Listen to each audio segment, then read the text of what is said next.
There are men who lie occasionally. And then, there are men who build an entirely second world out of their lies. Not a small secret. Not a hidden text message. Not a forgotten receipt in a coat pocket. A world. A second home. A second woman. A second name they answer to. A second version of themselves that wakes up every morning, makes coffee, kisses someone on the forehead and says, "I love you," with complete and total conviction. And the terrifying part? Both women believe him. Both women have looked into his eyes, those same eyes, and seen something they were certain was real. Both women have built their futures around him.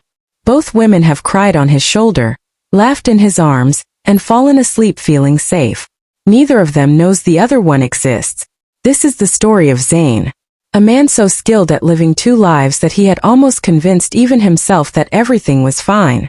That he could keep going. That no one would ever find out. He was wrong.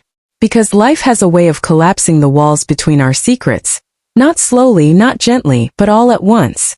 In a single moment. In a single phone call. In a single devastating accident that nobody saw coming. Sit back. Because this story does not end the way you expect.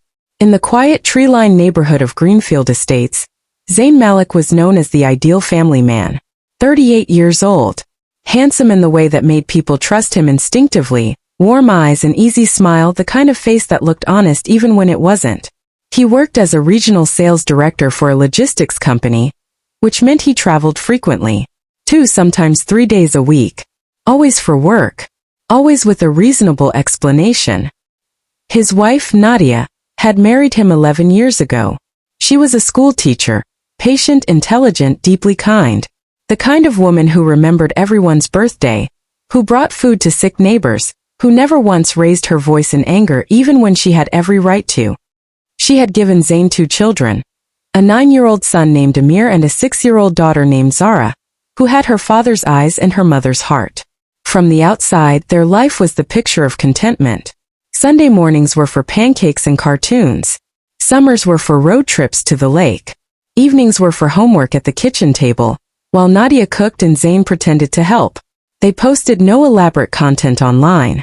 They were not performers of happiness. They simply appeared, to everyone who knew them, to be quietly, genuinely happy. Nadia trusted her husband completely. Not blindly. Not naively. She was not a woman who ignored her instincts. She was a woman whose instincts had simply never been given a real reason to fire. Because Zayn was careful. Extraordinarily careful. He had been doing this for 4 years, and in 4 years he had not made a single visible mistake. At least, that is what he believed. 40 minutes across the city, in a modern apartment on the 14th floor of a glass building overlooking the river, a woman named Sarah was getting ready for work. Sarah was 34. Sharp, ambitious, quietly beautiful in the way of someone who had never needed anyone's approval to feel confident. She worked in marketing, ran 3 miles every morning, and kept her apartment so immaculately clean it looked like a showroom. She had met Zayn 4 years ago at a work conference. He had approached her at the coffee station between sessions, said something clever, made her laugh, and asked for her number before she had finished her cup. He had told her on their 3rd date that he had been separated from his wife for over a year, that the divorce was in process, that things were complicated but moving forward, that she, Sarah, was the first person who had made him feel like himself again. Sarah had believed him, because he was convincing in the specific way that practiced liars are convincing, not overly so, not suspiciously eager. He let her have doubts. He let her pull back once, and when she did, he gave her space. He didn't chase desperately. He waited. Calmly. Confidently. And when she came back, because she did come back, he welcomed her without a single "I told you so." For years later, Sarah called him her partner. She had introduced him to her closest friends. She had started quietly imagining a future. A real one with a home together, maybe children. She brought it up once gently. He had smiled, taken her hand and said, "Soon. I just need to get a few more things sorted." She was still waiting. But she was not suspicious. She was patient. Because the man she knew, the man who called her every evening on his drive home from work, who remembered the name of her childhood cat, who showed up with her favorite takeout on bad days without being asked, that man felt real. And he was real. That was the horror of it. Both versions of Zayn were real. He had not constructed Sarah as a performance. He genuinely cared for her. And he genuinely loved Nadia.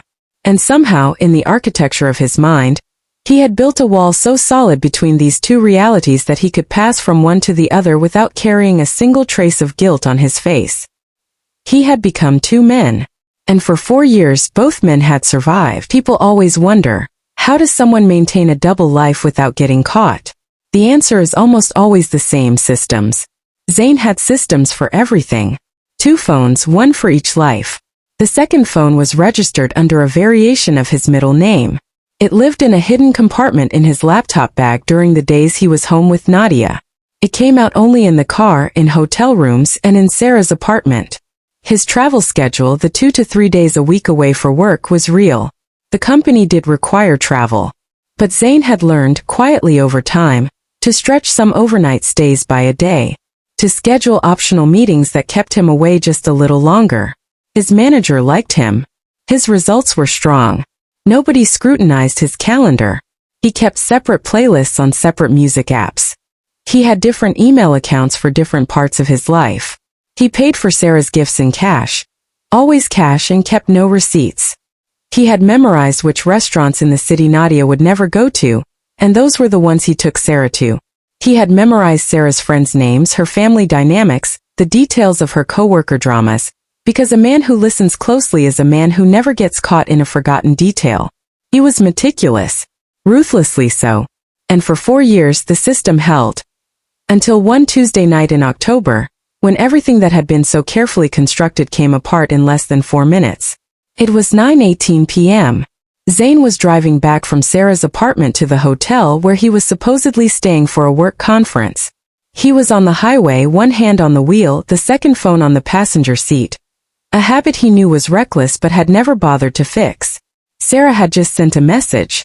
He glanced down. Just for a second. A single second.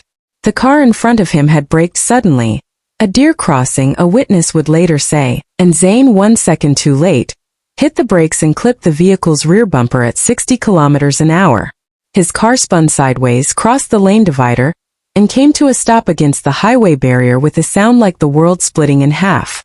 He was alive. Shaken, bleeding from a cut above his eyebrow, but alive.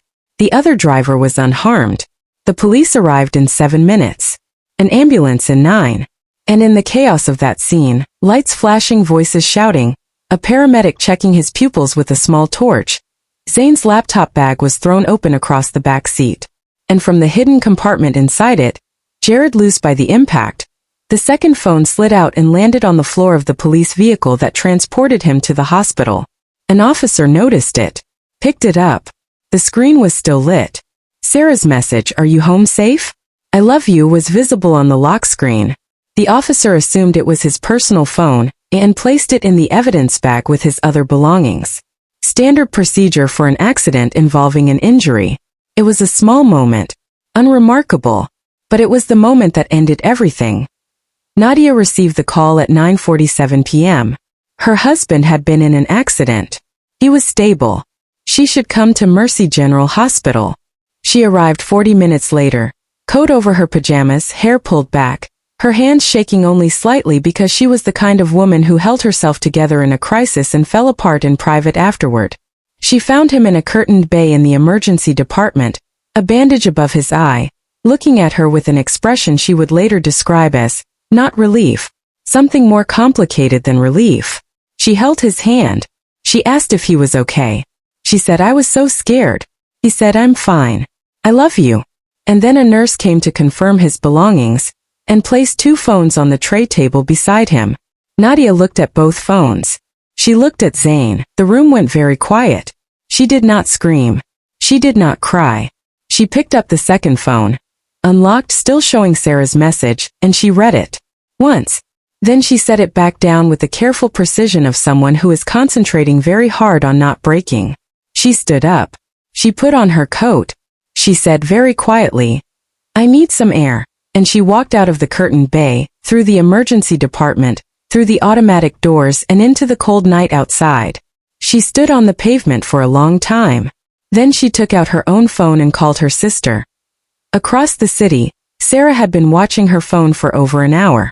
He had not come back online. Had not responded to her message. This was unusual. Zayn was always responsive, always punctual in his communication. It was one of the things she had admired about him. At 11:20 p.m. her phone rang. An unknown number. She answered. It was Nadia. The two women had never spoken, had never known each other existed. But Nadia had found Sarah's number in the call history of the second phone, and she had called the most recent contact because she needed, more than anything in that moment, to understand the shape of the thing she was dealing with. The conversation lasted 22 minutes. Neither woman raised her voice. That is perhaps the most remarkable thing about it. Two women discovering simultaneously that the man they loved had built a life with each of them, and they spoke to each other with a strange, careful gentleness. Like two people who had survived the same earthquake and were still checking to see if the ground would hold. Sarah asked one question near the end. How long? Nadia said. We have been married 11 years. There was a long silence. Then Sarah said very quietly, he told me you were separated. And Nadia closed her eyes and said, I know. I believe you. Zayn lost both women on the same night. Not because of the accident. Not because of the phone. Because of what the phone revealed, not just the affair but the architecture of the deception, the years, the systems, the deliberate, calculated construction of two lives built on the foundation of two women's complete and unconditional trust. Nadia filed for divorce 3 weeks later. She kept the house, the children, and her dignity. She returned to teaching. She rebuilt slowly the way strong people do, not loudly, not dramatically, but steadily. Sarah deleted his number, changed her locks, and threw away a pair of earrings he had given her for her birthday. She told her closest friend what had happened. She cried for 2 weeks. And then she stopped. Because she was not willing to give more of herself to a man who had taken enough. Zayn moved into a furnished apartment on the edge of the city. He called both women. Neither answered. He sent messages. Neither replied.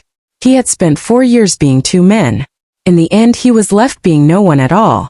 And somewhere in that cold apartment, sitting with the wreckage of everything he had built and destroyed, perhaps he finally understood what he had never been willing to face.